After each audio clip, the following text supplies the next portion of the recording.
step is getting rid of the Alistar. It's one of the few champions that wasn't reflected on that must-ban 100% win rate, because it's not 100%, but Gorilla has somehow played 11 games of Alistar this season, despite it being a first-round pick on both sides of the draft without fail. Somehow he keeps getting it. He's 9-2, he has a 5.5 KDA as a support tank initiator in Alistar.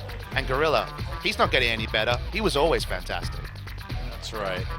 So Kalista the last ban here. Graves, Lulu, Kalista on the blue side for ROX Tigers. Graves, Rise, and now Quinn on the red side. So we'll see what the first pick is going to be. A lot of good options, of course, including that Alistar.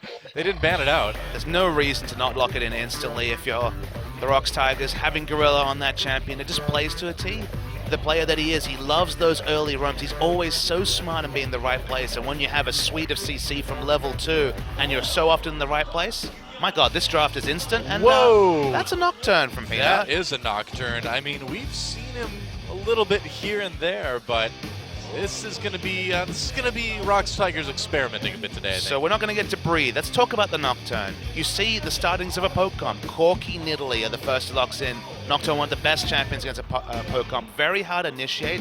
The key problem here, though, is that Peanut has played this entire season in the enemy jungle. If there was a heat map for Peanut, it wouldn't be on his side of the jungle almost at all. Nocturne's not the sort of jungler that can duel the enemy. Of course, he can do decently, but he doesn't have a kit like Nidalee. He doesn't have a dash until level 6. He can get in the enemy's face, but this is probably going to be a different school of jungling, unless we're going to see the world's most aggressive pre-6 Nocturne from Peanut. Hey, with Peanut, that would not surprise me at all to see something like that. But, I mean, I've been saying it for a few weeks, man. I want to see some Nocturne, and finally, today we're going to.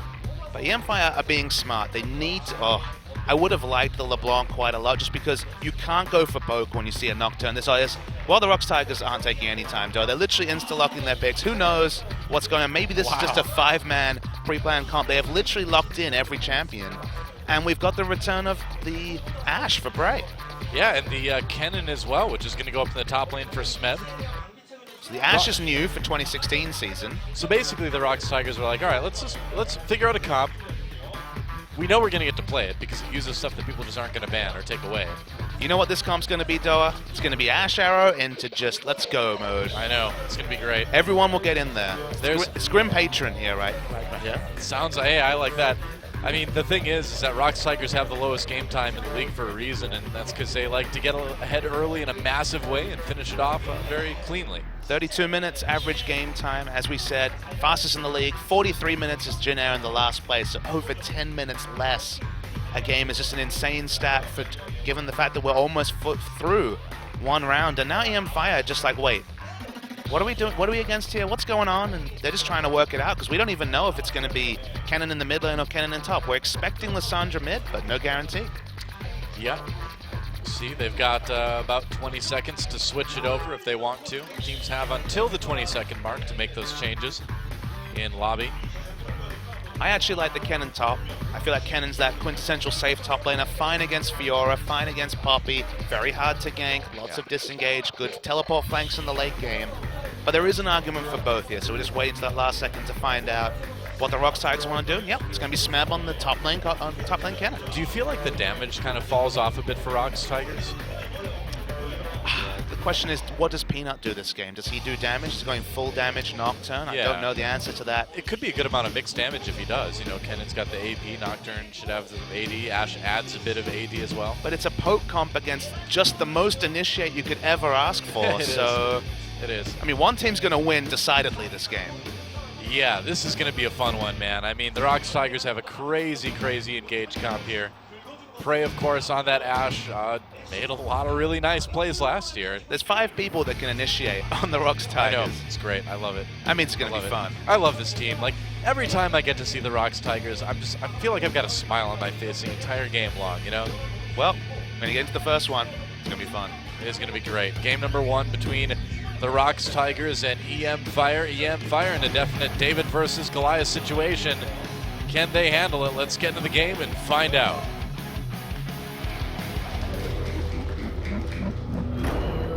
Find you acting on your best behavior. Turn your back on my... And so, welcome to Summoner's Rift. ROX Tigers taking on mFire. It's a very counterculture cut of the intro. Turn your back on mother is the full quote as we're coming into game. That's not Korean culture. It's just kind of an extension of Will Smith's parents just don't understand, of course, you know. Oh man, the ROX Tigers. So, Nocturne, first game in Champions for Nocturne. We've seen Clearlove play this over in the LPL. It's probably going to be full damage. It's probably going to be... It's one of those situations where Nocturne either does really well or really poorly in team fights because he can do a lot of damage. He's also a guy who needs to get into melee range and is usually diving before his teammates are in position. He has a very poor farm-centric pre-6 start. It's just exactly the opposite of what you'd expect from Peanut. So it's interesting. It's very interesting. Time to throw out the playbook, though, for Nocturne. I think this is going to be decidedly Peanut-style Nocturne coming out. Yeah, and the Eternium Nocturne skin, my personal favorite. You know, long ago, Papa Smithy, when I wanted to start trying to play in the jungle, I was looking at kits for various champions, and I'm like, this Nocturne character, he basically just like gets in there and auto-attacks things, and he doesn't stop until either he's dead or your opponent's dead. And I'm like, this is my kind of champion. So I probably played more jungle games on Nocturne than any other jungler. So how do you feel about pre-6 jungle Nocturne? I haven't played him for a long time now, but he's still... I felt like he always did pretty well, honestly. The thing is, his ganks... You don't gank, though, with Nocturne. You just get to 6 as fast as you can, and then you go ham. So you're going to tell Peanut that he's not ganking this game? Yeah. I mean, if he's... I mean, I would say that's probably the way you still have to play Nocturne. I don't know. I didn't see those Clearlove's games, so... I mean, Clearlove was aggressive, but Peanut doesn't know jungle mismatches. Peanut doesn't know any gear except all in when it comes to pressure. So I mean, I'm just excited to see what he makes of the Nocturne pick. The thing is you can gank pre-6 with Nocturne. You have a lot of damage. You have fear if you take that E fairly early on. And if you look at the lanes for the ROX Tigers, every one of the lanes does have hard CC to a certain degree. So if you added that damage, you may not need the CC from a jungler that you normally would. And I'd say, depending on how they play it, the Nocturne could work for early ganks. Well, the fun thing is, you do notice that the ROX Tigers have initiated the lane swap. One of the big things you can say about that is, okay, you're getting Ashe out of a difficult laning matchup against the Corki Braum. That part's good, but you free up Alistar. And you know who can gank pre-6 is Alistar. So Alistar and Nocturne's damage might actually be... might be the Alistar kind of carrying the burden of the pre-6 ganking, and then Nocturne and Ashe doing all sorts of hijinks with their globals level 6 onwards. But for now, it's going to be a return to Game 1 and Game 2 of today. It's going to be the mirror turret takes and Peanut trying to pick up as many levels as he can, staying off the map and trying to get that surprise level 6 gank. You know, Nocturne, though, with that Eternium skin, really looks kind of like just skinny Rek'Sai. He really does, honestly, because there's an Eternum Rek'Sai skin as well, and they just basically look the same, at least in the loading screen. I mean, I guess Nocturne doesn't have, like, the tiny legs in the back. Nocturne's female, but... I don't think so. Oh, sorry, Rek'Sai's female, sorry. Does Nocturne have a gender attributed to him? I think Nocturne. He is kind of like a undying void beast. Well, I mean, Rek'Sai's so identified as female, so... Yes. I meant to say Rek'Sai's female. Maybe they're perfect for each other, though. We're just missing the champion that identifies as an attack helicopter. We're getting there. We're getting there. This time. Oh, Gorilla. That'd be Trolled Corki, by I guess. Peanut. Did you see that? Peanut didn't clear the little Krug and then it stopped Gorilla's back. Oh. Well, Gorilla got a little bit of gold, so you should thank me. Well, Peanut for now. Just power farming, as you'd expect. Honestly, ROX going to keep wanting to keep swapping around standard lanes, keep that Ashe safe as possible till... I mean, wow, look at this purchase from Ashe. Speaking of Ashe purchases, just rush the Swifties on an 80 carry. Wow. Swiftness boots Ashe is harkening back to Dan Din in Season 1, where Swiftness boots into the likes of a Brutalizer was your Ashe build. Utility Ashe. It seems like that means they're going to be swapping lanes a lot with this. Well, this is basically, I never want to enter lane, so I'm going to get there quickly with Swifties approach from Prey. Right. One of the oldest 80 carries, and of course, yeah, been around the scene for a very long time. He's seen the Ashe meta a few times now. If anyone remembers those days, it's going to be Prey. I mean, Prey's Ashe, it was on display in the World Championships, in the qualifiers to the World Championships. This guy is amazing, specifically with the Hawk shot and the ultimate. The ultimate skill hasn't changed in 6 years of League of Legends, and he is a dead eye with the Ashe ultimate. We know when Prey's Ashe is on display, it is always a treat. Stop smirking over there, Doa. I'm just saying. I'm disagreeing. He's got great Ash. Something package. No Corki this game, though. Yes, there is. Soul some Corki. Oh, you're right. Oh, my bad. I am just a wonderful caster, aren't I? I've heard that about you. I've been focusing on the ROX Tigers this game, you know, getting very analytical. I mean, the ROX Tigers, they're so all in on the lane swaps. Usually it's top laners like Poppy that rush the swiftness boots, but there's no real way to call it. That's the issue, is that if you're mFire and you eventually see the swiftness boots, already you've got your AD carry on top. There's no way to really force the 2v2 with the laning item disadvantage, so you don't pay for it if you're Bray, and now you go back, you get a long sword. You're still behind in relative items, but yeah, I think a smart adaptation from Bray and the ROX Tigers. We'll see if it ends up panning out with swiftness for Gorilla already.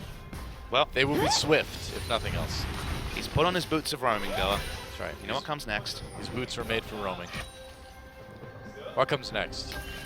Freezing the lane. Oh. I thought you meant item-wise. Probably Sightstone. Maybe Targons and then... I think you need the Sightstone. You kind of need the Sightstone. I mean, Sightstone's such a underwhelming buy in the 2016 meta. You never want to rush it. I mean, you're so heavily incentivized to go boots first just because you might get a roam off compared to 3 ineffective wards that have very short duration. You know, it's at the stage where you finish a Sightstone and you kind of want to keep your warding totem just to have enough wards. Yeah, just become jungler number 2. Start ganking. Well, advantage Gorilla so far this season. 9-2 on the Alistar, looking to make it 10-2. He'll keep picking it if it's left open for him. Yeah. Looks like Peanut is just straight up farming into 6, and he should get there pretty soon. Then the fireworks begin. Yes, that's right. Then the nightmare begins. Will he just gank the lane with Ashe in it? That seems like the most gimme. Prey on Ashe means he's probably going to be hitting those arrows, and then you're going to see the Nocturne follow up and some instant deletions, so looking very tantalizing prospect. And the Lux, just coming back to the draft, of course, the ROX Tigers were insta-Lux, but just thinking a bit about mFire, they had to answer with a mid lane pick. They were thinking about the LeBlanc, which would have moved them away from a siege comp, and then they went with Lux, and Lux really struggles with gap closes and targeted CC. And the ROX Tigers have all of that. It's literally everyone on their team ruins Lux's days, so I just can't see a scenario where, I mean, Lux gets out of this game. Honestly, she should consider just getting a Banshee Veil second item because she's going to be dead the whole game.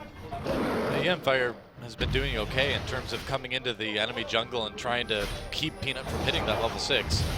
Trying to collapse on him. There's a level 6. Peanut, oh wow, doesn't get it with that binding. He got a little bit lucky there. There we go. go. Gorilla engaging. It's time. Ash Arrow hits Cougar. Here comes Peanut for the damage. Can they get a kill? First blood does go over to Kuro. Cougar low as well. Gorilla still alive. Luxalt though ends that one. Kill comes in for Peanut as he flashes on the wall. They lose Prey though. What a mess. And it ends up being 3 kills for mFire. Really nice kill from Sol on the back end. That was a 5v4 with no way to respond. Smeb didn't want to teleport in level 5. mFire, that was really nice strategical move to come in as a 5-man unit and just try and contest first level 6 from Peanut and then win a fight that there was no way for ROX Tigers to get the most out of their comp in. I mean, they got 2 kills for 3 in a 4v5. So I mean, Gorilla hits the go button with the flash Q, but remember, Smeb's in no mind to come to this fight. Still level 5, was frozen behind. Poppy comes in, a couple members get deleted. I really like the aggression from Sol in the back end. The turret diving to pick up the last kill. Nobody there to punish him, and early lead for the mFire. You know, while this is happening, though, Smeb is getting a nice freeze in the bot lane and getting a pretty significant CS lead over Hippo. I'm really excited to see Hippo try and disengage these team fights with his ultimate, because there's certainly a fight where he knocks 4 people away, including the Kennen ultimate, and is the big hero, but there's such a high burden on Hippo to be the goalkeeper for these squishy poke siege champions that mFire otherwise has locked in. Right. And Peanut has that level 6 now. Got a kill, got killed, but also got the assist as well. Has that Skirmisher Saber with no gem, no enchant in it quite yet. Still waiting to see what he's going to make out of this. Wow, Kuro takes quite a bit of damage from Edge. It's going to be a tough lane for him. Yeah, we can just rotate Nocturne in to pick up farm. Obviously Nocturne looking for as much farm as possible. And wants to get tanky after finishing that warrior enchant. Have to be careful here, though. It's a nice rotation from Soul again. Getting a lot of turret damage. Yeah, Duskbringer can't exactly clear waves that well. It gets caught. No final spark, though, for Lux. It's just impressive to see mFire. The one thing they're doing consistently is moving 4 or 5 man in the early game. Finally, we have a situation where Peanut isn't completely trivializing the enemy jungler out of the game. Yeah. And it's been the superior map movement from mFire that means the ROX Tigers have definitely been on the back foot for the first 10 minutes. Well, I think the ROX Tigers are kind of using this opportunity as sort of, hey, you know, let's try something crazy, let's experiment a bit and see how it goes. Not so well so far, but there's a lot of game left. So things are still fairly even. That's the only way to conceptualize it. They lost to Afrika with, again, a bit of an experiment with 380 carries in the Lulu top. That didn't work out for them. Now they've insta-locked their champions with no respect whatsoever for the enemy comp, and I think overall they've got a pretty good matchup when it comes to Engage versus Poke, but this is definitely where if Poke gets on top and then Poppy's on form, then the Engage may never get their window to go in. So let's see if mFire can really start getting these structures down, getting a gold lead, because if it goes late, there's just so many initiators that something has to give from the ROX Tigers. Yeah. I mean, that's their issue, right? Is that in the end, the ROX Tigers just kind of run at you.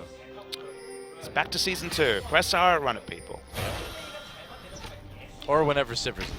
Sure.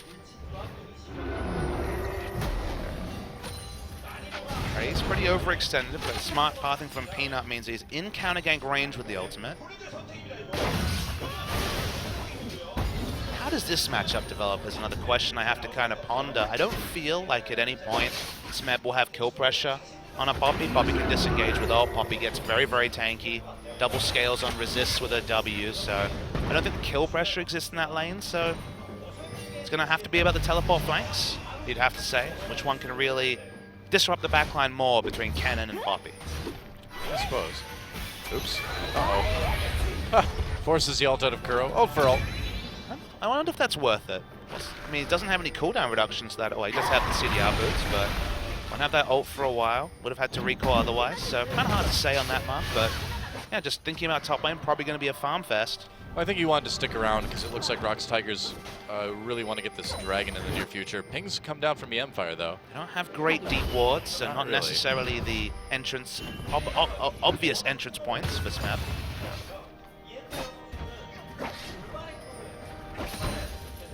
Just going to push back up this lane. Probably going to just rush the Zonias. That's what's indicated by the items he has purchased already. Probably be smart. I feel like he's killable in lane for the Poppy, though. That's my only worry, is that maybe he'll go Rylai second for just full utility build and have a bit of health, but I don't know if Zonia's cannon can deal with just the consistent damage that Poppy can put out. Well, I guess we'll find out. I mean, the nice thing Smeb has is he does have that range. Peanut farming up. What is even League of Legends when Peanut's just playing his own jungle farming? I don't know. It's a bit crazy right now. I mean, the gold is still fairly even. A little bit of a lead for mFire.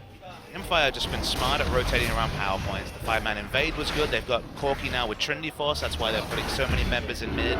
Trying to take down Kuro's turret. They're going to start that dragon. Dragon already half health. ROX Tigers, are they going to fight this? Smeb could TP in. They don't have the wards for it. Smarter than not to go. Yeah.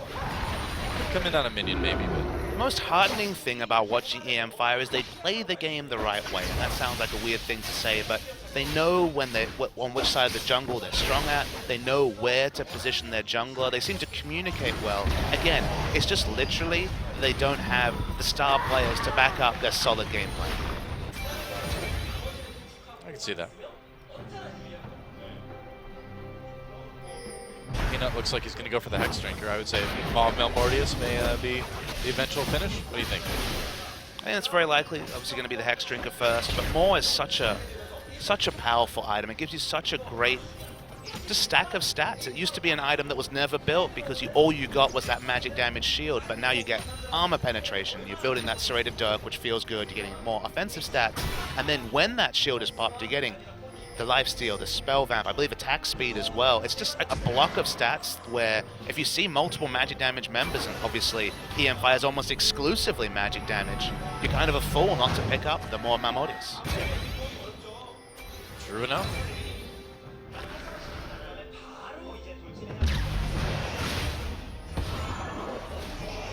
And Peanut still farms. Oh, Peanut, you're killing me, man. Well, you're not supposed to farm, you're supposed to gank. There goes your average game time stat. I guess. This is going to be a long one. Yeah, I mean, we know what they can do with a couple good team fights, but this one probably will be a bit longer. Oh, especially if Gorilla gets caught. He's going to flash in, though. There's the engage. Nocturne gets on the edge of the back lines. He knows that snare is down. Here comes Smeb. Nice flash over the wall. And this is what I'm talking about. ROX Tigers making it work. Prey takes an arrow, though. Wow, and actually, Soul ends up picking up a kill in the end. So mFire not coming out of that as badly as I thought they were going to. Only level 9 on Smeb, only one item. He also, the first couple of bolts went on no one because he was trying to flash to get into position. So it wasn't the layering of CC that ROX Tigers are looking for. And the result, even team fight. I guess so.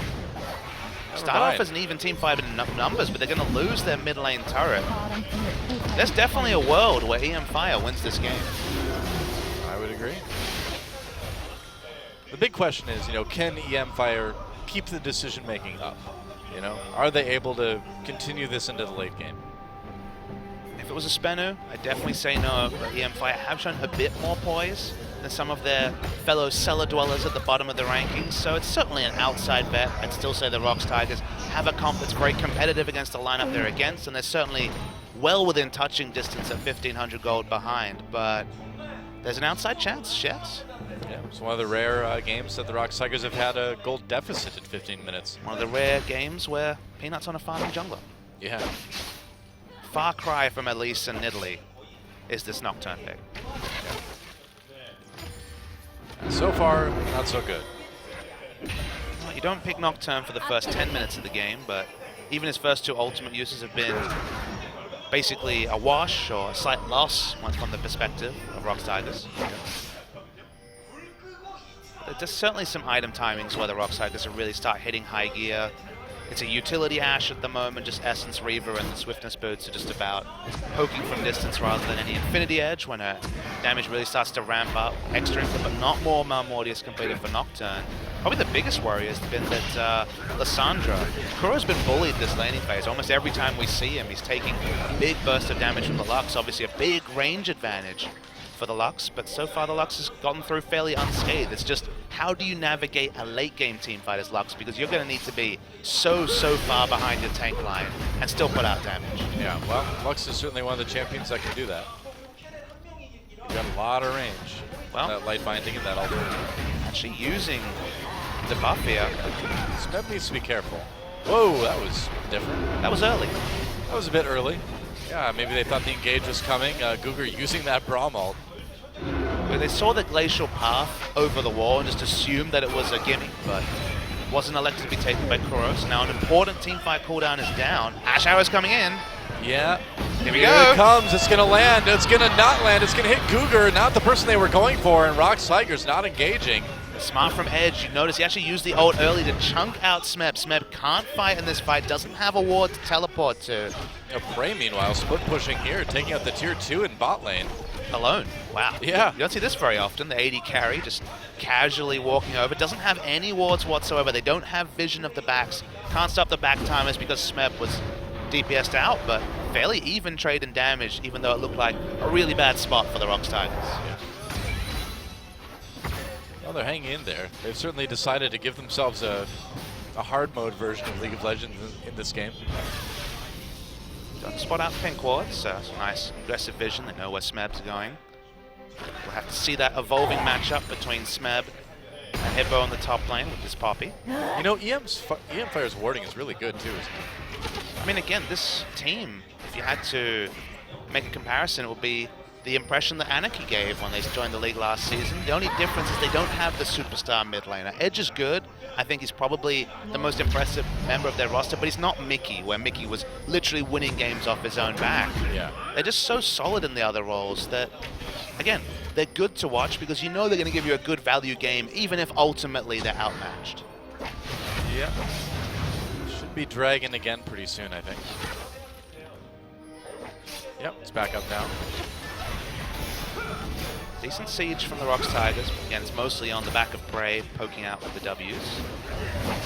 Yeah, they're trying to clear that vision around Dragon. They need to be careful, though. The ROX Tigers really don't want to fight with the flash down on Smeb. The difference between Cannon with flash up and down is night and day when it comes to level 11, so... Oh, yeah. Starting it, though. They're going to start it. This seems a bit risky. Peanut activating the ultimate, going in onto Cougar a little bit. Arrow hits Soul. TP coming in. Lissandro didn't do a whole lot. They're going to get Cougar, though. Now Hippo trying to ult, gets the knockup. ROX Tigers unperturbed, though. It's a 5v4. Flashes up on Smeb. Yeah, they can turn onto this Dragon if they want to. Smeb didn't use ult, has flash available now after the start of that fight. We could still see a re-engage, but Peanut is super low. I guess so, yeah. And this may actually end up costing them a Dragon, weirdly enough. Yeah. All right, so second Dragon for mFire, looks like. Peanut just not in any position to be able to test the Dragon, so smart of ROX Tigers to back away and not give away any more, but mFire, solid once again. ROX Tigers kind of doing the opposite of everything we usually see them do this game. I mean, they picked themselves into this situation. They showed literally no regard for the enemy comp. The Nocturne pick is the big kind of question mark, and that doesn't fit the wheelhouse of Peanut, who seemed to be so benefiting from the meta that he found himself in. Graves, Nidalee, Elise, all junglers and get in the face of the enemy. That's been the story of the ROX Tigers, is Peanut setting the tone with his invades, and his laners backing him up and allowing picks, causing pressure, meaning that everyone on the enemy team, every lane will fall behind in CS because of the pressure that was chiefly caused by Peanut. Even though you're on this Nocturne with the long-range ultimate, it's just not the same story when you don't have eyes on the enemy jungle, control in the 1v1 jungle matchup, which is what you lose when you pick up the Nocturne. Yeah, so how do you salvage this? How you farm, you wait for a mistake, you're still in touching distance, there's no gold lead, 2 dragons isn't the biggest factor. ROX Tigers are certainly well in this game. It's just a totally different game from the ROX Tigers we've seen literally every other time on the Rift.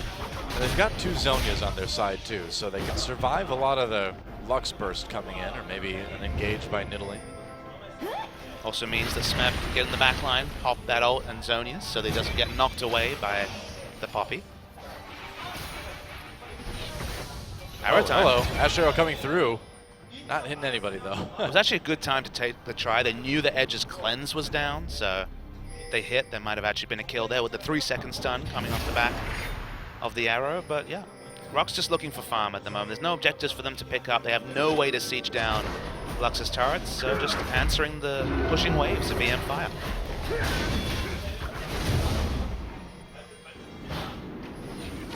Yeah, mFire may be new, and they may make some, rookie mistakes once in a while, but they move well as a team. They really do. Credit the coaching staff, you'd have to say. I mean, there's just so many factors that put together made you think mFire would be a no-hoper. I mean, a lot of these members didn't even play these roles previously competitively or even in solo queue. For example, Crush in his preseason interview was like, yeah, I just changed into jungle a couple of months ago. A lot of these guys were subs, no competitive experience outside of Edge, and yet they've come together and seem to be coached well because they look solid, which is more than you could have honestly ever realistically expected. Yeah. Pretty true. One thing that's falling down is that even though they have control of the tempo of this game, they're not denying farm. They're not growing a gold lead. If anything, the gold lead is slightly narrowing with every ongoing minute. And we still haven't seen the perfect layering of CS and CC and engage from ROX. And one of these times, there's going to be a crazy engage team fight. Lux is going to be deleted, and then mFire is going to kind of have to run in every direction. I mean, this is one of those compositions that, if it gets one win in the late game, you're good. If it gets one big team fight win, and you have a lot of ways to do it. Well, we know the power of picks with death time is so high, and if you can't get picks with this comp, you're never going to get a pick. Yep. We haven't even talked about the fact that Prey has a crazy build together right here. Has the Runan's Hurricane, and that's 3. Here we go. In on the Edge. There's a nice knockup. Edge under turret. Gorilla tanking it, though. Should be okay. TP coming down. Hippo's going to join the party. It's a little bit late to save his mid laner. That's the kind of gank I think that the ROX Tigers have been wanting to make. And remember, that's Lux with Flash Cleanse available, dying under her turret, and it's a preview of every future fight because Lux is the person who's the most immobile. She's going to be the target of every ultimate from Nocturne. They're going to get a turret off this, ROX Tigers. Maybe. mFire pushing back. Smeb's not grouped, has teleport and flash and ultimate, so... You know, one nice thing about Nocturne too that we haven't mentioned is having that spell shield does great against things like the Nidalee Spear. And just preventing the damage. And also guarantee that he reaches his target in the Lux by just popping it right at the end there so that no light binding stops him. It's going to be the turret eventually. Here it is.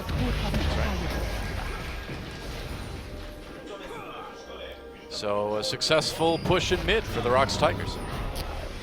And now it's the 4-5 minute cooldown for Edge to have both those summoners available, otherwise just Lord knows how you live these fights as Lux. Yeah, well, I'm curious to see how much the ROX Tigers are going to try to punish this.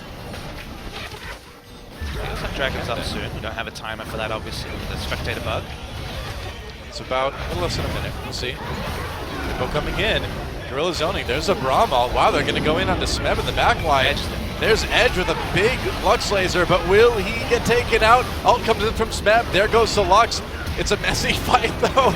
Peanut going after Hippo now. They dodged a spear. A double kill now for Smeb. And ROX Tigers just going to focus on Guger, and then they can probably get set up for that Dragon.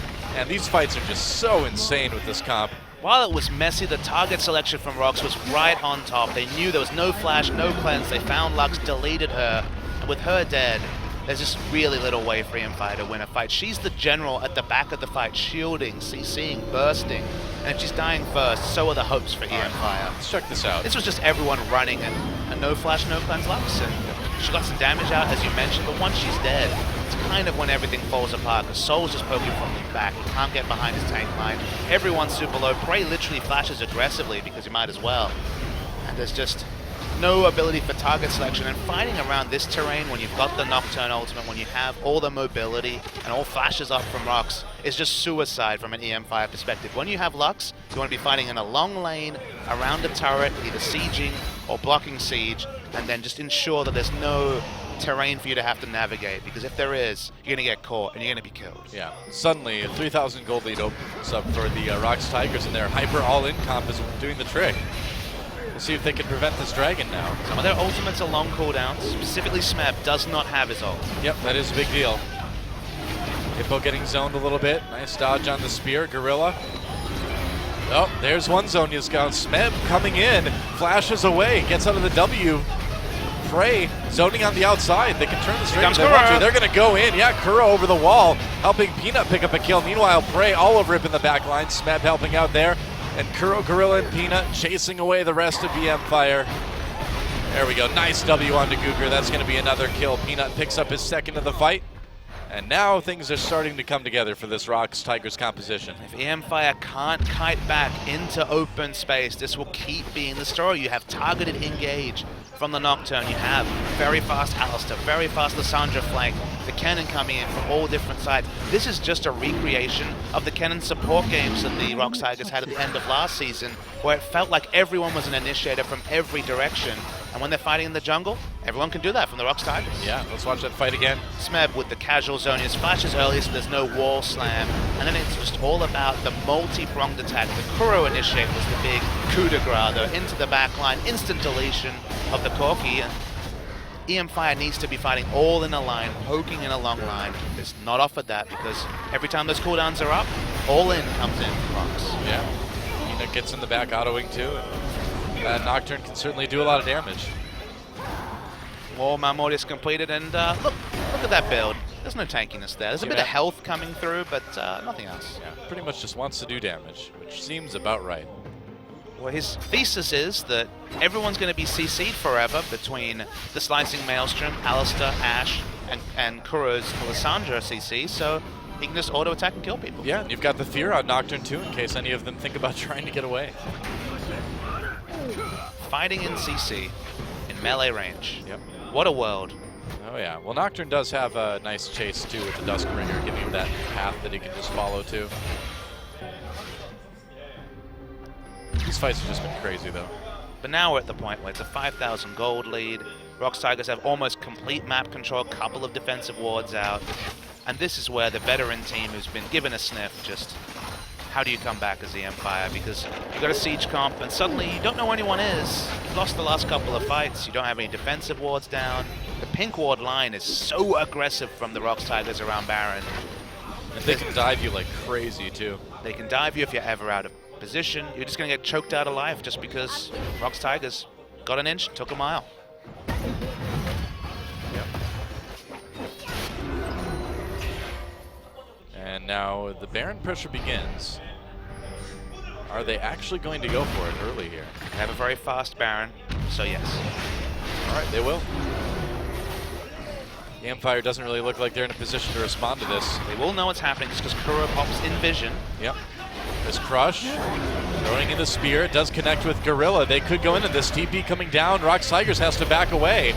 Gorilla very low, but here comes Smeb from the side. Could be a big slicing Maelstrom. It is a huge one. Hippo blocks the rest of the ROX Tigers from coming in though. It's not the greatest engage ever. Smeb in trouble. Nice W4. Oh boy, they barely dodge it. Yeah, nice re-engage from Kuro. Now the kills start coming in from the ROX Tigers.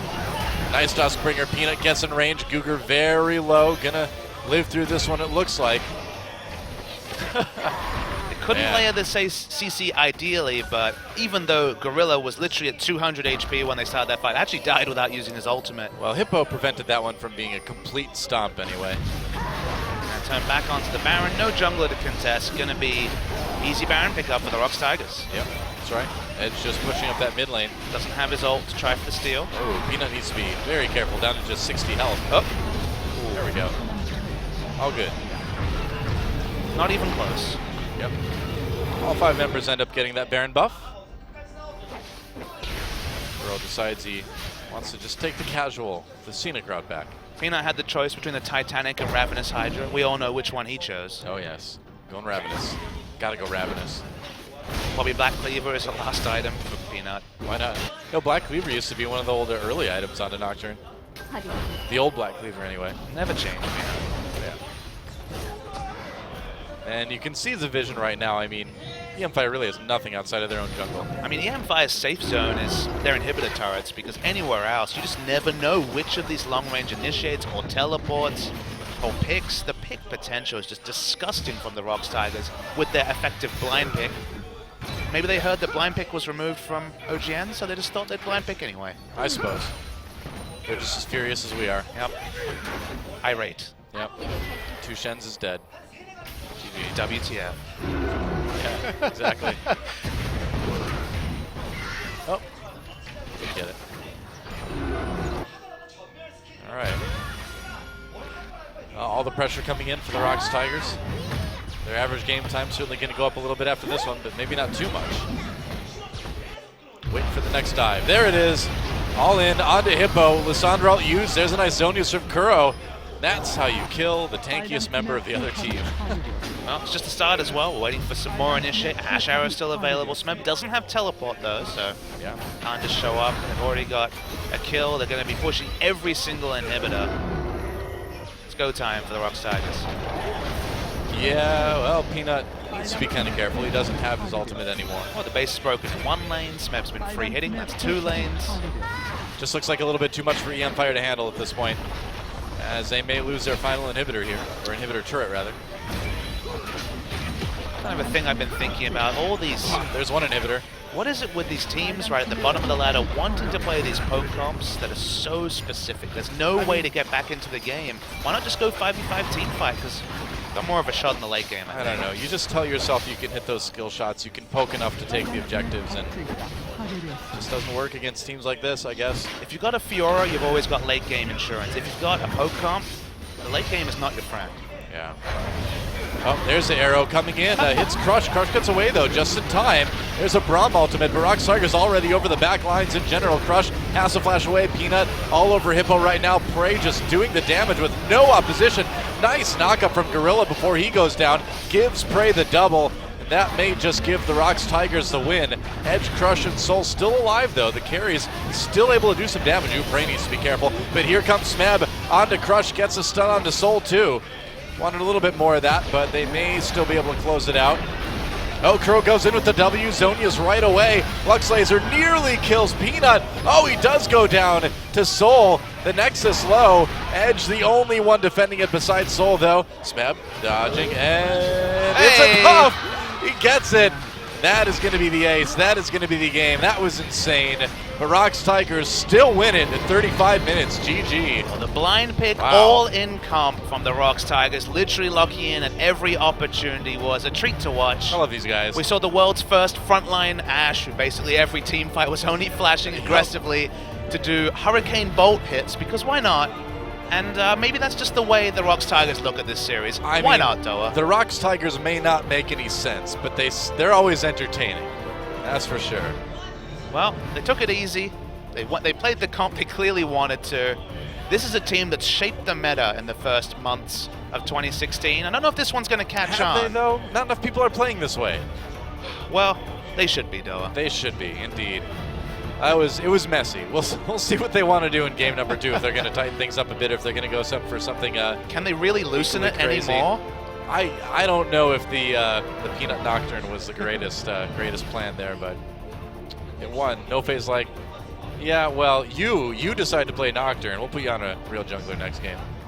Well, they're all smiling. The Great Spirits Yep. has been the story for the ROX Tigers, and they continue their march towards an undefeated first split of the season. It's looking good. We'll see what mFire can, summon as far as opposition goes in game number 2. But if you can't beat that, I don't know what you're going to do against the ROX Tigers.